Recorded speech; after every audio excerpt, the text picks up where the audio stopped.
Welcome students in my YouTube channels. In previous video we described about the adaptations, different type of organisms that is adopt in a particular regions. Okay. Today we describe the next topic, that is the populations. What is the populations? Population is a set of individual of a particular species which are found in a particular geographical area and can interbreeds. Okay एक particular area में जो individual species present होते हैं जिसमें interbreeding होती है उसको हम पॉपुलेशन कहते हैं. That is clear. Okay so what is the definition of population? That is clear.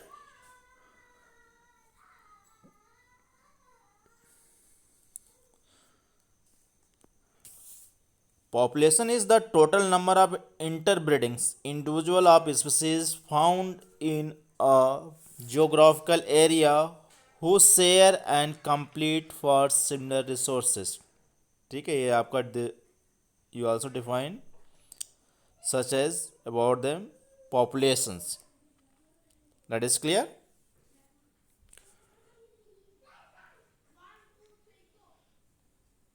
In case of populations, we discuss about the some pattern, just like first they are defined, we are described here. There are three parts: population attributes, age pyramids, and third one population growth. Okay, so what is the age, population attributes? A population has the certain attributes that an individual organisms does not have. ठीक है, एक population के through इस certain attributes होता है, distribution होता है. ठीक है, जिस जो हम इंडिविजुअल के थ्रू उसको रिप्रेजेंट नहीं कर सकते हैं. And what is the age pyramid? when the age distribution individual of given age or age group is plotted for the population, this is called the age pyramid. Means when we represent the age on pyramid, so this is known as the age pyramid. And third one is the population growth. The size of population of for any species is not static parameter, it keeps changing with time. ठीक है, population growth increase करता है, decrease करता है. We discuss later about them. Okay, so there is three term we are discuss today. We discuss only two. One is the population attributes, second one is the age pyramid. Okay, तो first thing population attributes. A population has the certain attributes that an individual's organisms does not have. Some of them are given below. They are, we explain about four for the population attributes. First one is the population size or density. तो population size or density क्या होता है? It is the number of individual of a species per unit area और volume. ठीक है, तो what is the population size और population density? It is the number of individual of a species per unit area और volume. This is known as the population density. Clear. और ये population density आपके experiment में है. ठीक है, तो how can we calculate the population density? The population density equal number of individual in a region upon size of unit area in the region. ठीक है, इसके थ्रू हम कैलकुलेट करते हैं population density. Second one birth rate और natality.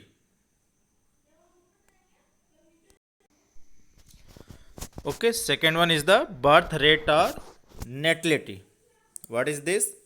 It is the number of birth of a new individual per unit of population per unit time. Okay, again you listen. Birth rate or natality, it is the number of births of new individual per unit of population per unit time. For example, if in a pond there are 20 lotus plants last year and through reproduction 8 new plants are added, taking the current population to 28. So birth rate equal 8 upon 20 equal 0.4 offspring per lotus per year. ठीक है, एक example बहुत अच्छा दिया है कि कितना population या बर्थ रेट बढ़ रहा है। जैसे एक दिया है कि एक पॉन्ड में पिछले ईयर 20 लोटस प्लांट थे, ठीक है। इस साल क्या हुआ, इसमें 8 न्यू स्पीसीज डेवलप्ड हुए या that is developed through the reproductions, total number 28। Okay, clear. तो पूछा गया what is the birth rate. तो बर्थ रेट निकालने के लिए क्या करते हैं हम, total number of new individual which are produce upon the total number which are present inside the pond. इसको सिंपल से इस तरह कर सकते हैं,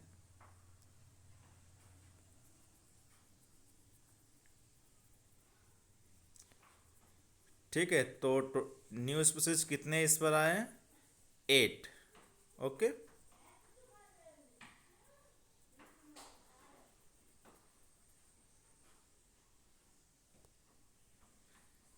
कितना हो जाएगा 8/20 इक्वल ये आएगा 0.4, ठीक है। तो ये 0.4 ऑफ स्प्रिंग पर लोटस, एक लोटस के हिसाब से देखें तो 0.4 offspring that is developed in a year. Clear, ये आपका बर्थ रेट हो गया। Clear. Second third one is the death rates और मोर्टलिटी। ये क्या है, it is means death rate और mortality is the number of loss of individual per unit of population per unit time due to death और due to the different environmental changes such as competition, predation, etc. ठीक है, this is the definition of death rate और mortality. Means per year एक population से कितना death हो रहा है, कितने लॉसेस हो रहे हैं इंडिविजुअल का, उसको हम डेथ रेट बोलते हैं। ये किसी कारण हो सकता है, थ्रू द डेथ भी हो सकता है, या इन्वायरमेंटल चेंजेस जैसे कंपटीशन के थ्रू, या प्रेडेशन, कोई इस पर प्रेडेटर जो उसको अपने फूड के रूप में यूज कर लिया रहा हो तो उसका नंबर क्या होगा, डिक्रीज हो गई। ओके, फॉर एग्जाम्पल यदि लेते हैं, if an laboratory population of 40 individuals, जैसे एक लेबोरेटरी में 40 इंडिविजुअल्स हैं फ्रूट फ्लाई के, okay, of 4 fruit fly died during the specified times interval, then the death rate is 4/40 equal 0.1% individual per fruit fly per week. ठीक है, तो इसको निकालने के लिए जैसे कहा कि लेबोरेटरी में कितने हैं, 40 फ्रूट फ्लाई थे जिसमें से 4 डेथ हो गए, ठीक है, बचे कितने, 36। लेकिन जब इसका हम रेट निकालेंगे, डेथ रेट्स, तो ये जो डेथ हुए हैं, जो डेथ ऑर्गेनिजम्स हुए हैं, अपॉन क्या है इसके टोटल नंबर जो स्पीसीज प्रेजेंट है, ये हो जाएगा कितना, 0.1 इंडिविजुअल आएगा per fruit fly per week. Okay, ये वीकली दिया हुआ है, दैट इज क्लियर। नेक्स्ट जो पॉपुलेशन एट्रीब्यूट को डिफाइन करने के लिए टर्म है, that is the sex ratio. An individual is either a male or female, but a population has sex ratio. ठीक है, इंडिविजुअल किस तरह का मेल और फीमेल है, लेकिन दोनों को हम इसके रेशियो जो मेल एंड फीमेल को होता है उसको हम सेक्स रेशियो बोलते हैं. It is the number of female and male per 1000 individual of a population in a given times. 1000 individual organisms में कितने मेल है कितने फीमेल है उसके रेशियो को हम सेक्स रेशियो बोलते हैं. मतलब number of male and female ratios. Clear? So this is the given the population attributes. Next part भाई है age pyramid. What is the age pyramid? Graphical representation of different age group found in a population with pre-reproductive groups at the base, reproductive ones in the middles, and post-reproductive groups at the top is called age pyramid. तो age pyramid क्या है? This the graphical representation of different age group of the population. Population में जो different age group का organism present है, young one, ठीक है, old और मैच्योर, ठीक है, 3 कंडीशन आते हैं. उसके बेस पे इसको हम रिप्रेजेंट करते हैं ग्राफ के द्वारा. इसी को हम एज पिरामिड करते हैं. Age pyramid of 3 types. ये 3 टाइप्स के होते हैं. One is the triangular age pyramids. What is the triangular? This is also known as the expanding populations, जिसमें पॉपुलेशन एक्सपैंडिंग रिप्रेजेंटेशन शो करे. Means pre reproductive stage growth rate ज़्यादा हो, reproductive कम हो, post reproductive बहुत कम हो. Post reproductive मतलब death rate या old one. Okay, the number of pre reproductive individuals is very large. Triangular age pyramid या एक्सपेंडिंग में क्या होता है?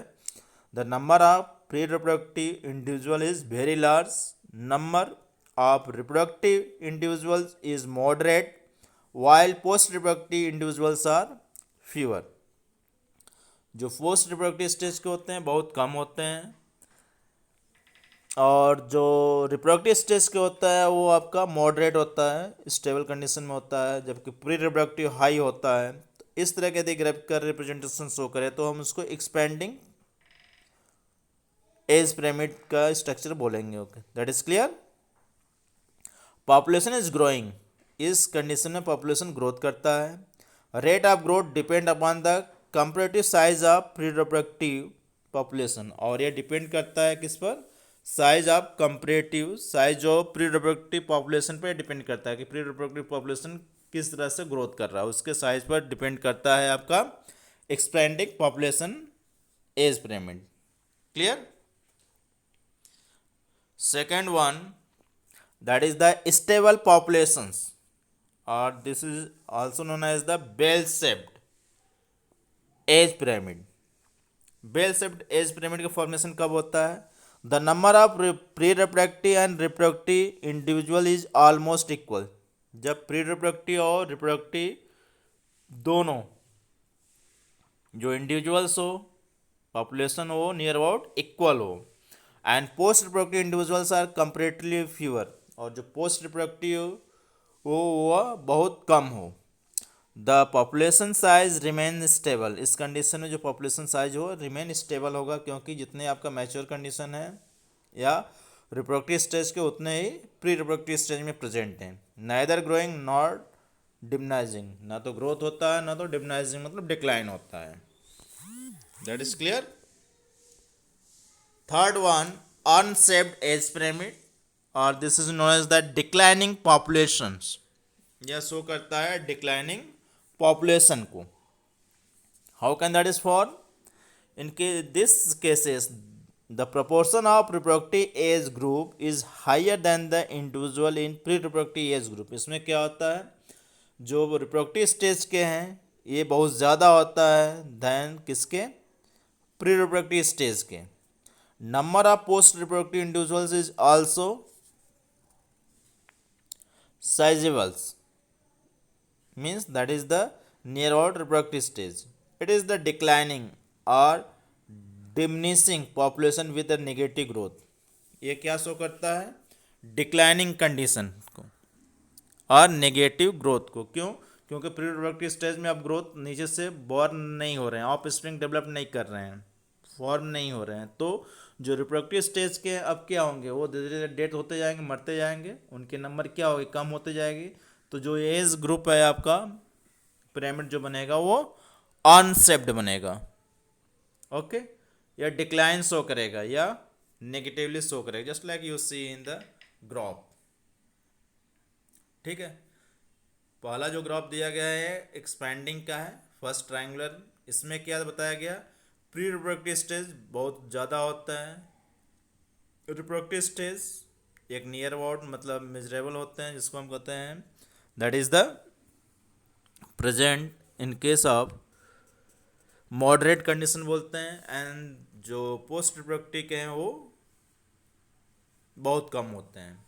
सेकंड में इस टेबल में बताया कि इसमें रिप्रोडक्टिव, प्री रिप्रोडक्टिव और रिप्रोडक्टिव नियर अबाउट सेम होते हैं पॉपुलेशंस, और प्री जो पोस्ट रिप्रोडक्टिव है बहुत कम होते हैं। ठीक है, तो इसका जो पिरामिड बनता है वो बेल शेप्ड, बेल देखे ना घंटा जो होता है, इसको बेल शेप्ड बोलते हैं। क्लियर? ये आपका ट्रायंगुलर बन रहा है। थर्ड बताया गया, इसमें क्या होता है, रिप्रोडक्टिव स्टेज तो बहुत ज़्यादा है, लेकिन प्री रिप्रोडक्टिव और पोस्ट रिप्रोडक्टिव बहुत कम है। रीजन क्या है, इसको डिक्लाइन भी बोलते हैं, डिक्लाइनिंग एज पिरामिड, क्योंकि इसमें नंबर स्पीसीज की कम होती जा रही है। जो मैच्योर कंडीशन बहुत ज़्यादा है, लेकिन जब ये डेथ होंगे, ओल्ड मतलब पोस्ट रिप्रोडक्टिव स्टेज में आएंगे, तो इसका नंबर क्या होगा, धीरे धीरे कम होता जाएगा। ठीक है, तो इसका जो शेप बनता है, इस शेप को बुलाता है अनशेप्ड। कैसा होता है, देखिए कैसा होता है, ये इस तरह बनेंगे आपके।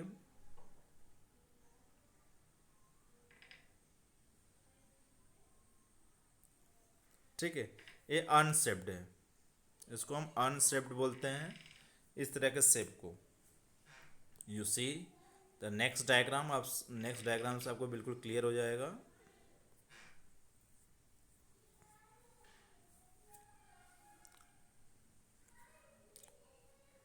You see here. ठीक है, ये ट्रायंगुलर बन रहा था, जिसमें ए स्टेज आपका दिखाया गया है प्री रिप्रोडक्टिव का है, ये रिप्रोडक्टिव का है, और थर्ड क्या है, पोस्ट रिप्रोडक्टिव का। You see that is given here. ठीक है, प्री रिप्रोडक्टिव स्टेज ट्रायंगुलर में क्या होता है, सबसे ज़्यादा होता है। जो रिप्रोडक्टिव स्टेज का है वो आपका that is given as moderate condition में प्रेजेंट है। ठीक है, और इसी पर जो रिप्रोडक्टिव वाले हैं किस पर डिपेंड करता है, प्री रिप्रोडक्टिव पर, इसकी साइज पर डिपेंड करता है, और जो पोस्ट रिप्रोडक्टिव ऑर्गेनिजम्स है बहुत कम है। तो इस यहाँ पर किस तरह का एंगल बनेगा, बिल्कुल ट्रायंगल बनेगा। क्लियर? दूसरा हम बताएं बेल शेप्ड, इसको कहते हैं घंटा जैसा बनता है। इसमें क्या होता है, प्री रिप्रोडक्टिव और रिप्रोडक्टिव नियर अबाउट स्टेबल होते हैं, मतलब सेम होते हैं, पॉपुलेशन साइज सेम होती है, और जो पोस्ट रिप्रोडक्टिव होती है वो कम होते हैं, फीवर बहुत कम होते हैं। तो इसका जो शेप बनता है वह बेल शेप्ड बनता है। थर्ड वन जो है अनशेप्ड बताया, ये अनशेप्ड का स्ट्रक्चर्स है, वेयर प्री रिप्रोडक्टिव स्टेज बहुत कम है, रिप्रोडक्टिव स्टेज सबसे ज़्यादा है, पोस्ट रिप्रोडक्टिव भी कम है। इस कंडीशन में क्या होगा, population size day by day decrease होगा, क्योंकि जो मैच्योर कंडीशन के रिप्रोडक्टिव स्टेज के वो क्या होंगे, धीरे धीरे डेथ होते जाएंगे, तो इसकी साइज या पॉपुलेशन साइज क्या होगी, डिक्रीज होती जाएगी। ठीक है, यहाँ भी वही रिप्रेजेंट किया गया है। That is clear? Okay, thank you for watching the videos, thanks.